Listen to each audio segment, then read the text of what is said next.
Algunos ni duermen ni dejan dormir.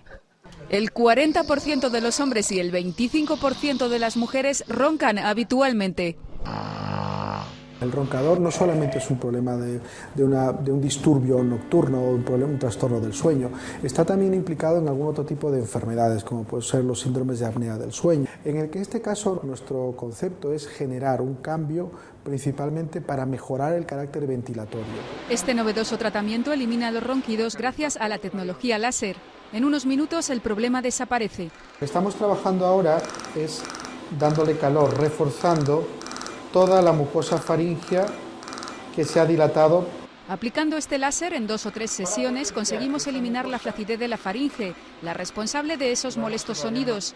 El tratamiento es indoloro, no requiere hospitalización ni tiene efectos secundarios. Van a notar después un poquito de sequedad. Un método sencillo para eliminar esa molesta serenata nocturna que nos impide descansar. 20 años de convivencia con un roncador son 2 años menos de sueño.